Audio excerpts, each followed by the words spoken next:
നമുക്ക് നിധിയുടെ സുധീഷിന്റെ വരാൻ പോകുന്ന ആഴ്ചയിൽ നല്ലൊരു കഥ കേട്ടാലോ? അതിനു മുമ്പായി ആദ്യമായി കാണുന്നവരുണ്ടെങ്കിൽ ചാനൽ ഇഷ്ടപ്പെട്ട ഒന്ന് സബ്സ്ക്രൈബ് ചെയ്യാൻ മറക്കരുത്. വീഡിയോ ഇഷ്ടപ്പെടുവാണെങ്കിൽ ലൈക്ക് ചെയ്യാനും നിങ്ങളുടെ വിലയേറിയ അഭിപ്രായങ്ങളൊക്കെ രേഖപ്പെടുത്താനും മറക്കരുത് കേട്ടോ.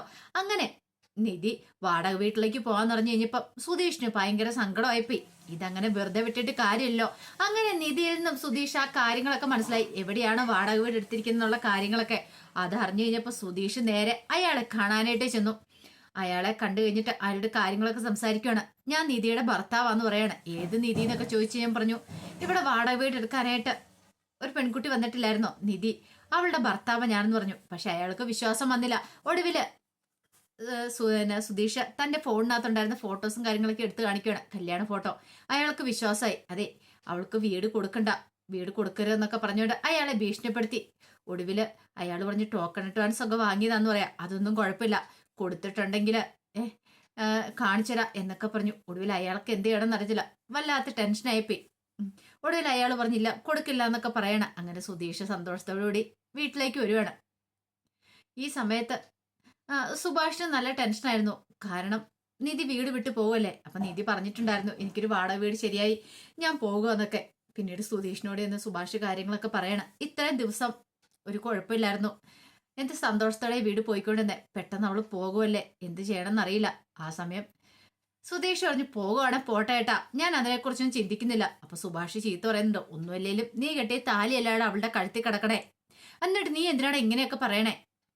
അത് കേട്ടപ്പോ സുധീഷ് പറഞ്ഞു, അതൊന്നും ഞാൻ കാര്യമാക്കുന്നില്ല, ഏതോ ഒരു നിമിഷത്തെ കിട്ടിയ താലിയല്ലേ.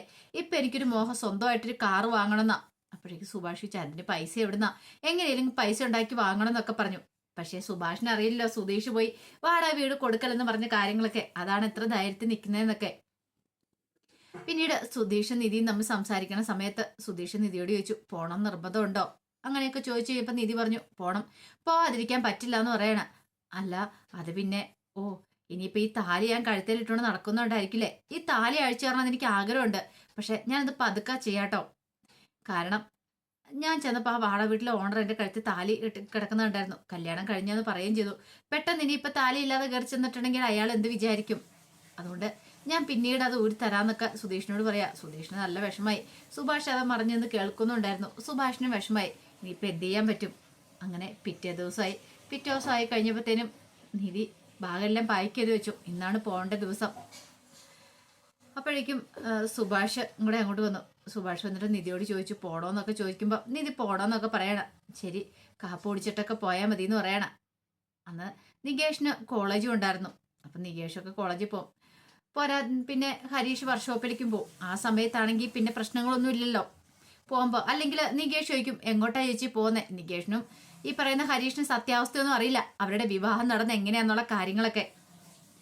പിന്നീട് സുഭാഷ് അടുക്കളയിൽ തിരക്കിട്ട് ദോശ ഉണ്ടാക്കുവാണ്. അപ്പോഴേക്ക് സുഭാഷിനൊരു കോൾ വന്നു. ഫോൺ വിളിച്ചുകൊണ്ടിരിക്കുന്ന സമയത്ത് നിധി പറഞ്ഞ് ഞാൻ പരത്താന്നൊക്കെ പറയാണ്.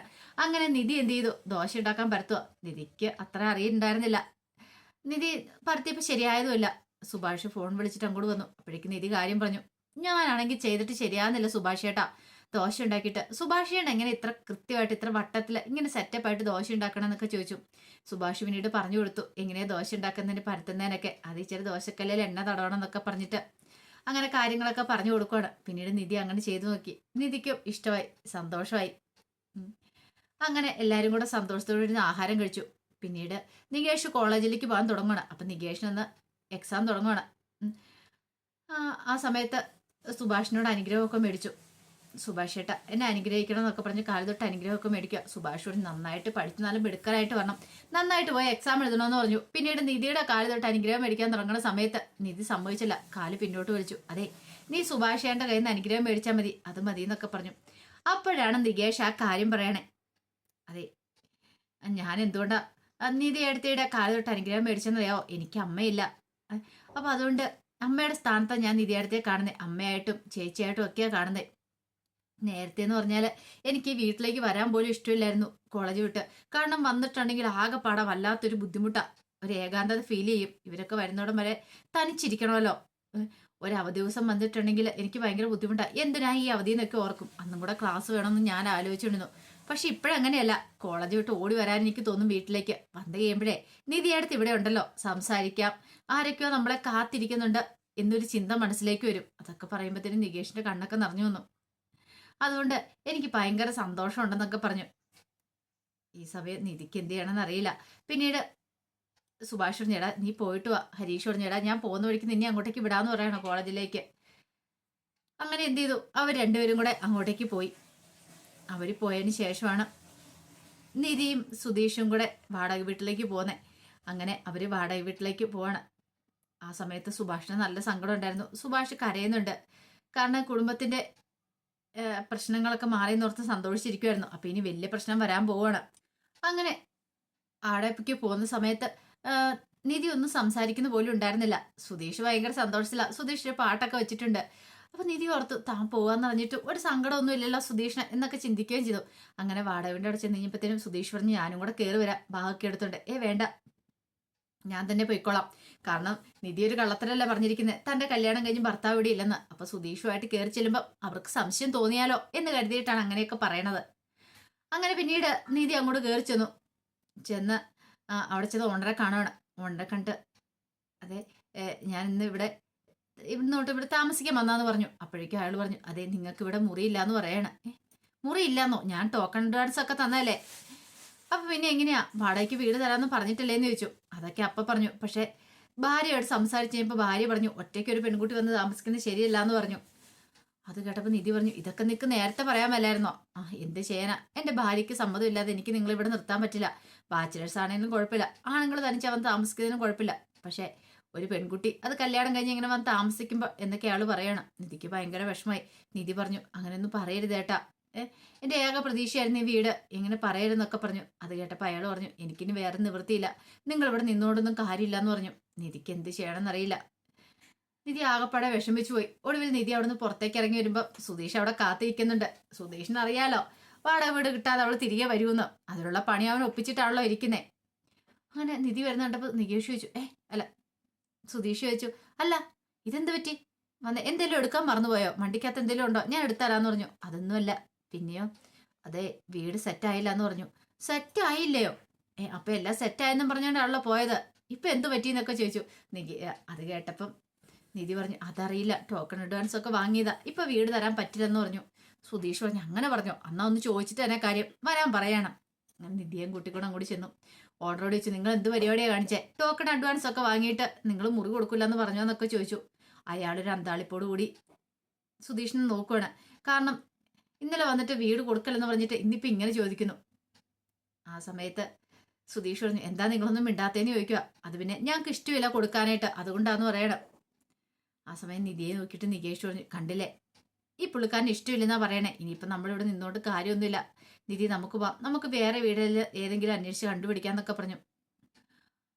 നിധി ഒന്നും മിണ്ടാൻ നിൽക്കുന്നുണ്ട്. കഴിഞ്ഞപ്പോഴത്തേനും സുധീഷ് അയാളോട് പറഞ്ഞു അതെ ഒരു കാര്യം ഞാൻ പറഞ്ഞേക്കാം, ഇങ്ങനെ നിങ്ങൾ ആരും പറ്റിക്കാനൊന്നും പാടില്ല. അപ്പൊ അയാൾ പറഞ്ഞു നിങ്ങൾ നിങ്ങളുടെ തോന്നിയാസം എന്താ വെച്ചാൽ പൊക്കിയോ, എന്നോട് ഇതിനെക്കുറിച്ച് സംസാരിക്കണ്ട, ഇവിടെ വീടില്ല എന്ന് പറഞ്ഞാൽ വീടില്ല എന്നൊക്കെ പറഞ്ഞ് അയാൾ കുറെ ചീത്ത പറഞ്ഞു.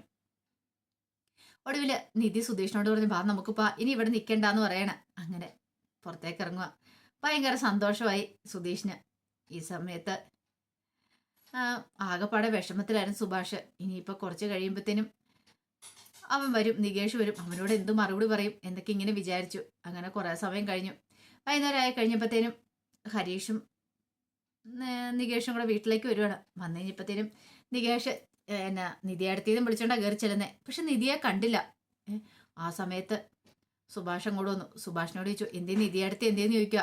അത് പിന്നെ സത്യം പറ, ഹരീഷേട്ടൻ പറഞ്ഞല്ലോ ഭാഗം എടുത്തോണ്ട് നിധി അടുത്ത് പോകുന്നുണ്ടെന്ന്, ഹരീഷേട്ടൻ വഴി വെച്ചാണ്ട് കണ്ടല്ലോ എന്നൊക്കെ പറയണം. സുഭാഷിന് എന്ത് ചെയ്യണമെന്ന് അറിയത്തില്ല, പെട്ടുപോയി. സത്യം പറ സുഭാഷ് ഏട്ടാ, എടുത്തി അമ്മ ഇവിടുന്ന് പോയതാണോന്നൊക്കെ ചോദിച്ചു. സുഭാഷിന് കണ്ണൊക്കെ നിറഞ്ഞു വന്നു. മറുപടിയില്ല. എന്തിനാ ഞങ്ങളോട് കള്ളത്തരം പറയണേ, എന്ത് സത്യമുണ്ട് എന്താണെങ്കിലും തുറന്നു പറ. അവസാനം സുഭാഷ് പറഞ്ഞു അത് പിന്നെ ഞാൻ പറയാന്നൊക്കെ പറയാണ്. അപ്പോഴേക്കും നികേഷ് കരയാൻ തുടങ്ങിയിട്ടുണ്ടായിരുന്നു. നികേഷിന് വിഷമമായി. ഏക പ്രതീക്ഷ ഇപ്പം നിധിയായിരുന്നു, സംസാരിക്കാനും കൂട്ടുകൂടാനും ഒക്കെ. അത് പോയി കഴിഞ്ഞപ്പോൾ സഹിക്കാൻ പറ്റുന്ന കാര്യമല്ലല്ലോ. ഒരൊറ്റപ്പെടൽ ഫീൽ ചെയ്യുകയും ചെയ്യും, വീട്ടിലേക്ക് പോലും വരാൻ തോന്നുന്നില്ല. അപ്പോഴേക്കും സുഭാഷ് പറഞ്ഞു ഞാൻ പറയാനുള്ള കാര്യം നിങ്ങൾ ശരിക്കും കേൾക്കണം എന്ന് പറയാണ്. ഇനി സത്യം മറച്ചു വെച്ചിട്ട് കാര്യമില്ലെന്ന് മനസ്സിലായി. അങ്ങനെ ആ കാര്യം പറയാനായിട്ട് തുടങ്ങുമ്പോഴത്തേനാണ് കാറിന്റെ ഹോണടി ശബ്ദം കേട്ടെ. നോക്കിക്കഴിഞ്ഞപ്പോൾ നിധി സുധീഷും കൂടെ അത്തേന്ന് ഇറങ്ങുവാണ്. അങ്ങനെ അവരും കൂടെ കയറി വന്നിട്ട് ഇപ്പം നികേഷിന് സന്തോഷമായി. നികേഷ് ഓടി ചെന്നിട്ട് പറഞ്ഞു എത്തിയോ? ഓ ഞാൻ കരുതി ഇത് എവിടെ പോയതായിരിക്കുന്നു. അല്ല ഈ ബാഗൊക്കെ ആയിട്ട് നിങ്ങൾ എവിടെ പോയതാ? നിധിയടത്തി എവിടെയെങ്കിലും കൊണ്ടേ വിടാൻ പോയതാണോ എന്ന് ചോദിച്ചു. സുധീഷ് ഒന്നും മിണ്ടില്ല നിൽക്കുക. ആ സമയത്ത് സുഭാഷിനോട് നികേഷ് ചോദിച്ചു, അല്ല സത്യം പറ സുഭാഷ് ചേട്ടാ, നിധി അടുത്ത് പോയത് തന്നെയാണോ? ഇതിന്റെ ബാഗൊക്കെ ആയിട്ട് വന്നത് കണ്ടോ? നിധി പറഞ്ഞു, അത് പിന്നെ അല്ല എങ്ങോട്ടാ നിധി അടുത്ത് നിങ്ങൾ പോയെന്ന് ചോദിച്ചു. ആ സമയം സുധീഷിന്റെ മനസ്സിലൊരു കള്ളത്തരം വന്നു. സുധീഷ് പറഞ്ഞു, ഞങ്ങള് ഹണിമൂൺ പോയതെന്ന് പറയണ. ഹണിമൂണാ? അതെ, ഹണിമൂൺ ട്രിപ്പിന് പോകാനായിട്ട് ഇറങ്ങിയതാ. പക്ഷെ ഭയങ്കര വെയിലായതുകൊണ്ട് തിരികെ വന്നു. ഞങ്ങൾക്കുള്ള ഡ്രസ്സാ ഭാഗിനകത്തെന്ന് പറയാം. ഓ അങ്ങനെയാണല്ലേ, ഞാൻ ആകെപ്പാടെ തെറ്റിദ്ധരിച്ചു എന്ന് പറഞ്ഞു. നിധിക്ക് ഭയങ്കര സങ്കടമായി. നിധി പെട്ടെന്ന് സുധീഷിനോട് പറഞ്ഞു, ആ ബാഗ് തരാൻ പറയണം. അങ്ങനെ ബാഗും മേടിച്ചോണ്ട് അകത്തേക്ക് പോയി. അതേ സമയത്ത് സുധീഷിന്റെ അടുത്ത് നികേഷ് പറഞ്ഞു, ഓ ഞാൻ പേടിച്ചു പോയിരുന്നു കേട്ടോ സുധീഷ് ഏട്ടാ, ഇനിയിപ്പൊ ഏടത്തിയമ്മയെ കൊണ്ടേ വിടാൻ പോയതാണോ എന്നൊരു പേടി എന്റെ മനസ്സിലുണ്ടായിരുന്നു. ഇപ്പോഴാ ശരിക്കും എനിക്ക് സമാധാനമായെന്ന് പറഞ്ഞു. അങ്ങനെ ഹരീഷും നികേഷും കൂടെ അകത്തേക്ക് കയറിപ്പോയി കഴിഞ്ഞപ്പോ സുധീഷിനെ സുഭാഷ് വിളിച്ചു, ഇങ്ങോട്ട് വരാൻ പറയണ. എന്താ? ഇങ്ങോട്ട് വാ, കാര്യങ്ങൾ ചോദിക്കട്ടെ എന്ന് പറഞ്ഞു. വന്നു കഴിഞ്ഞപ്പോഴത്തേനും സുഭാഷ് കാര്യങ്ങൾ സുധീഷിനോട് ചോദിക്കണം, സത്യം പറ, നീ എന്തേലും വേല വെച്ചായിരുന്നു എന്ന് ചോദിക്കും. എന്ത്? അല്ല അവൾക്ക് വാടക വീട് കിട്ടാതിരിക്കാൻ വേണ്ടിയിട്ട്. ഒടുവില് സുധീഷിന് സത്യം പറയേണ്ടി വന്നു. ഞാനാണ് ഈ പണി വെച്ചേ. അവളങ്ങനെ പോയിട്ടുണ്ടെങ്കിൽ എനിക്ക് സഹിക്കില്ല സുഭാഷ് ചേട്ടാ. ഞാൻ അത്രയധികം അവളെ ഇഷ്ടപ്പെടുന്നുണ്ട്. അവൾ ഇവിടുന്ന് പോയിട്ടുണ്ടെങ്കിൽ ഞാൻ എന്ത് ചെയ്യാനാ? അവളോട് നിൽക്കാൻ വേണ്ടിയിട്ടല്ല ഞാൻ ഇത്ര റിസ്ക്കും കാര്യങ്ങളൊക്കെ എടുക്കുന്നത് എന്നൊക്കെ പറയാണ്. അതെല്ലാം കേട്ട് കഴിഞ്ഞപ്പോഴത്തേനും സുഭാഷിന് കാര്യം മനസ്സിലായി. സുഭാഷ് പറഞ്ഞു, എടാ എന്നാലും ഇങ്ങനെ കള്ളത്തരമൊക്കെ പറഞ്ഞ് അതൊന്നും സാരമില്ല സുധീഷ് ചേട്ടാ, സുഭാഷ് ചേട്ടാ, നല്ലൊരു കാര്യത്തിന് വേണ്ടിയിട്ടല്ലേ എന്നൊക്കെ പറഞ്ഞു. അങ്ങനെ കുറച്ച് സമയം കഴിഞ്ഞ് കഴിഞ്ഞപ്പോഴത്തേനും നികേഷ് നിധിയെ കൂട്ടി സംസാരിച്ചുകൊണ്ടിരിക്കുകയാണ്. അങ്ങനെ സംസാരിക്കുന്ന സമയത്ത് കോളേജിലെ വിശേഷങ്ങളൊക്കെ പറയുന്നുണ്ട്. അപ്പോഴാണ് നികേഷ് ആ കാര്യം പറയണേ. അതെ, എൻ്റെ കോളേജിൽ ഒരു പെൺകുട്ടി ഉണ്ടെന്ന് പറഞ്ഞു. അതാരടാ, നിന്റെ ലൈനാണോ? അങ്ങനൊന്നും പറയാൻ പറ്റത്തുന്നില്ല. എന്നാലും ഒടുവിൽ നികേഷ് പറഞ്ഞു, അതെ ആള് സ്റ്റാറാ കോളേജിലെ, എല്ലാവർക്കും അവളെ ഭയങ്കര ഇഷ്ടമാണ്. പക്ഷെ അവൾ ആരുടെയും വലയിലൊന്നും വീണിട്ടില്ല. കഴിഞ്ഞ ദിവസമൊക്കെ എന്നെ നോക്കി ഭയങ്കര ചിരിയായിരുന്നു. ഞാൻ ആദ്യം ഓർത്ത് വേറെ ആരെങ്കിലും ആണ്, പക്ഷെങ്കിൽ എന്നെ നോക്കിയാൽ ചിരിച്ചെന്ന് പിന്നീട് മനസ്സിലായി. എനിക്കെന്തോ അവളോട് ഭയങ്കര ഇഷ്ടമാന്നൊക്കെ പറയണം. നിധി ചേച്ചി ഒരു ദിവസം കോളേജിലേക്ക് വാ, ഞാൻ കാണിച്ചു തരാന്നൊക്കെ പറഞ്ഞു. അത് കേട്ട് കഴിഞ്ഞപ്പോഴത്തേനും നിധി പറഞ്ഞേ, വേണ്ട ഞാനിങ്ങനെയാടാ കോളേജിലേക്ക് വരുന്നത്, നിധി ചേച്ചി വന്നാൽ മതി. ചേച്ചി അങ്ങനെ അവിടെ കോളേജിൽ വല്ല പ്രൊഫസറായിട്ട് വരുമായിരുന്നെങ്കിലോ എന്ത് സന്തോഷമായിരുന്നു എനിക്കെന്നൊക്കെ നികേഷ് പറയുന്നുണ്ട്. അപ്പോഴേക്ക് സുഭാഷ് വന്നു. സുഭാഷ് വന്നിട്ട് പറഞ്ഞു, എടാ കടയിലൊന്ന് പോയിട്ട് വരാമെന്ന് ചോദിച്ചു. നികേഷ് പറഞ്ഞു, എനിക്കിപ്പോൾ പറ്റില്ല എന്ന് പറയാം, ഭയങ്കര വെയിലാക്കുന്നൊക്കെ പറഞ്ഞു. അത് സാരമില്ല, നീ പോയിട്ട് വേടാ. ഒടുവില് നിധി പറഞ്ഞു, എന്നാൽ ഞാൻ പോയിട്ട് വരാമെന്ന് പറയണം. നികേഷ് പറഞ്ഞു, വേണ്ട വേണ്ട ഏടത്തിയമ്മ വേണ്ട, ഞാൻ പോയിട്ട് വരാമെന്നൊക്കെ പറഞ്ഞുകൊണ്ട് അങ്ങനെ സഞ്ജീവ് മേടിച്ചുകൊണ്ട് നികേഷ് കടയിലേക്ക് പോയി. ആ സമയം നിധിയുമായിട്ട് സുഭാഷ് സംസാരിക്കുകയാണ്. അല്ല ഇത്ര റിസ്ക് എടുത്ത് വാടക വീട്ടിലേക്ക് മാറേണ്ട കാര്യമുണ്ടോ? ഒരു കാര്യം ചെയ്യാം, ഈ വീട്ടിൽ തന്നെ നിൽക്കുക, പോവണ്ടെന്ന് പറയണം. നിധി പറഞ്ഞു, പോവാതിരിക്കാൻ പറ്റില്ല. അങ്ങനെ പറഞ്ഞാൽ എങ്ങനെയാ നിധി ശരിയാന്നേ? ഇവിടെ ആണെങ്കിൽ വാടകയൊന്നും തരണ്ടല്ലോ, ഇവിടെ നിന്നാ മതി. വേറൊരിടത്തേക്ക് പോയിട്ടുണ്ടെങ്കിൽ അത് ഞങ്ങൾക്കും ബുദ്ധിമുട്ടാ. ഇപ്പൊ തന്നെ ഓർത്ത് വയ്ക്കുക നികേഷിന്റെ കാര്യം, അവന് ഞങ്ങൾക്ക് എല്ലാവർക്കും ഭയങ്കര കാര്യം. നിധി പോയിട്ടാ ഞങ്ങൾക്ക് സഹിക്കാൻ പറ്റില്ലെന്നൊക്കെ പറഞ്ഞു. പക്ഷേങ്കില് നിധി പറഞ്ഞു, എനിക്ക് പോവാതിരിക്കാൻ പറ്റില്ല എന്നൊക്കെ പറയണം. അങ്ങനെ അന്ന് രാത്രിയായി കഴിഞ്ഞ് കഴിഞ്ഞപ്പോഴത്തേനും സുധീഷ് എല്ലാവരും കൂടെ പതിവ് പോലെ ഹാളിൽ കിടക്കുകയാണ്. അപ്പോഴാണ് ഭാസ്കരൻ അങ്ങോട്ട് വരുന്നത്. ഭാസ്കരൻ വന്നിട്ട് സുധീഷിനെ ചീത്ത പറയാ, എടാ നീ എന്താടാ ഇങ്ങനെ ചെയ്യുന്നേ, നിന്നോട് ആര് പറഞ്ഞിട്ട് ഇവിടെ കിടക്കാന്? അപ്പൊ സുധീഷ് ഓർത്തെ കിടന്നതിന് വഴക്ക് പറഞ്ഞെന്നാ. പിന്നെ ഞാൻ എവിടെ പോയി കിടക്കണം എന്നൊക്കെ ചോദിച്ചുകൊണ്ട് സുധീഷ് ദേഷ്യപ്പെടുക. എടാ നിന്റെ കല്യാണം കഴിഞ്ഞാലേ നീ ഭാര്യയോടൊപ്പം കിടക്കണ്ടേ, അല്ലാതെ ഇവിടെ അല്ല കിടക്കണ്ടേന്നൊക്കെ പറഞ്ഞു. അത് കേട്ടപ്പോൾ സുധീഷ് ഒന്ന് ഞെട്ടി. സുഭാഷും എല്ലാം ചാടി എഴുന്നേറ്റു. പിന്നീട് സുധീഷിനോട് എടുത്തോണ്ട് പോയി മുറിയിൽ പോയി കിടക്കണമെന്ന് പറയണ. അല്ല അത് പിന്നെ നിന്നോടാ പറഞ്ഞത്. ഭാസ്കരൻ അത് പറഞ്ഞു കഴിഞ്ഞപ്പം ഹരീഷ് പറഞ്ഞു, നല്ലൊരു കാര്യമാണ്, നീ എഴുന്നേറ്റ് പോടാന്ന് പറഞ്ഞു. ഒടുവില് സുധീഷ് മുറിയിലേക്ക് ചെല്ലുവാണ്. ഭാസ്കരനും സുഭാഷും ഒക്കെ പിന്നാലെ തന്നെയുണ്ട്. മുറി ചെന്ന് കഥയെ മുട്ടിക്കഴിഞ്ഞപ്പോഴത്തേനും നിധി വന്ന് കഥ തുറന്ന് എന്താന്ന് ചോദിക്കുകയാണ്. ഭാസ്കരൻ പറഞ്ഞു, കല്യാണം കഴിച്ചിട്ട് നിങ്ങൾ വേറെയാണോ കിടക്കുന്നത്? മര്യാദയ്ക്ക് ഇവനെ കയറ്റി മുറി കിടത്താൻ പറയാണ്. സുധീഷിന് സന്തോഷമുള്ളൊരു കാര്യം തന്നെയാ, നിധിയോടൊപ്പം മുറി കിടക്കാലോ, തറയിലാ കിടക്കാൻ പറ്റുള്ളൂ, എന്നാലും സാരമില്ല. പക്ഷേങ്കില് ഈ സമയത്ത് നിധി ആകെപ്പാടെ വല്ലാത്തൊരു വെപ്രാളത്തിലായിപ്പോയി. സുഭാഷിനും ഭയങ്കര ടെൻഷനായിരുന്നു എങ്ങനെയാവും ഓർത്തിട്ട്. അച്ഛനെ പോകുന്നുമില്ല. ഒടുവിൽ ഇത്തിരി കഴിഞ്ഞപ്പോൾ ഭാസ്കരൻ അങ്ങോട്ട് പോയി സുധീഷിനോട് കഥ അടയ്ക്കാൻ പറഞ്ഞിട്ട്. സുധീഷ് കഥ അടച്ചു. നിധി ആകെപ്പാടെ വല്ലാത്തൊരു വെപ്രാളത്തിൽ നിൽക്കുകയാണ്. ഭാസ്കരൻ അങ്ങോട്ട് പോയി കിടന്ന് നിറഞ്ഞു കഴിഞ്ഞപ്പോൾ സുഭാഷ് പോയി കഥയെ മുട്ടി. സുഭാഷ് വന്ന് കഥ തുറന്നിട്ട് പറഞ്ഞു. സുധീഷ് കഥ തുറന്നു കഴിഞ്ഞപ്പോഴത്തേനും പറഞ്ഞു, അതെ എടാ മര്യാദയ്ക്ക് ഇറങ്ങി വന്നു, ഇങ്ങോട്ട് ഇറങ്ങി വാടാന്ന് പറയണ. അങ്ങനെ സുധീഷ് തൻ്റെ ബെഡ്ഷീറ്റും പുതപ്പൊക്കെ എടുത്ത് പുറത്തേക്ക് ഇറങ്ങി വരുവാണ്. അച്ഛൻ അങ്ങനെ പറഞ്ഞെന്ന് ഓർത്തോണ്ട് ഓടി മുറി പോയി കിടക്കും അല്ലേ. അപ്പോഴാണ് നിധിക്കൊരു സമാധാനം വന്നേ. ഇത്ര സമയം നിധിക്ക് ഭയങ്കര ടെൻഷനായിരുന്നു. പക്ഷെ സുധീഷിനെ തിരികെ അവർ കിടക്കുന്നിടത്തേക്ക് കൊണ്ടുവന്ന് കഴിഞ്ഞപ്പോഴത്തേനും ഹരീഷും നികേഷും ചോദ്യം ചെയ്യുന്നുണ്ട്, കല്യാണം കഴിഞ്ഞിട്ട് എന്താ അവിടെ പോയി കിടക്കുന്ന സമയത്ത് ഏട്ടൻ എന്തിനാ പോയി വിളിച്ചോണ്ട് വന്നേ, അച്ഛൻ അവിടെ കിടന്നോട്ടോ എന്ന് പറഞ്ഞല്ലേ എന്നൊക്കെ ചോദിച്ചു. സുഭാഷ് പറഞ്ഞു, വേണ്ട, ഇവനല്ലേ ശപഥം ചെയ്തത്, എനിക്കൊരു ജീവിതം ഉണ്ടായിട്ടോ വേറെ അങ്ങനെ ഇവനെ സ്വന്തം ജീവിതത്തെക്കുറിച്ച് ചിന്തിക്കുവാണെന്ന്, അതുകൊണ്ട് ഇപ്പൊ കിടക്കണ്ടെന്നൊക്കെ പറയാണ്. അങ്ങനെ പോയി. അങ്ങനെയല്ലേ സുഭാഷിന് പറയാൻ പറ്റുള്ളൂ. പക്ഷെ ഹരീഷിന് ഭയങ്കര ടെൻഷനായി. കല്യാണം കഴിഞ്ഞിട്ട് സുധീഷേട്ടനും നിധിയേടത്തി ഒരുമിച്ച് കിടക്കണ്ട, ഇനി സുഭാഷ് ഏട്ടൻ കാരണമാണ് കിടക്കാത്തെ എന്നൊരു ചിന്ത മനസ്സിലേക്ക് വരുന്നുണ്ട്. അപ്പൊ അതിന്റെ വിശേഷങ്ങളൊക്കെ നമ്മൾ കാണാൻ പോകുന്നത്. ആ വിശേഷങ്ങൾക്കായി നമുക്ക് എല്ലാവർക്കും കാത്തിരിക്കാട്ടോ. ഒരിക്കൽ കൂടി എല്ലാവർക്കും ശുഭദിനം നേർന്നുകൊണ്ട് നിർത്തുന്നു.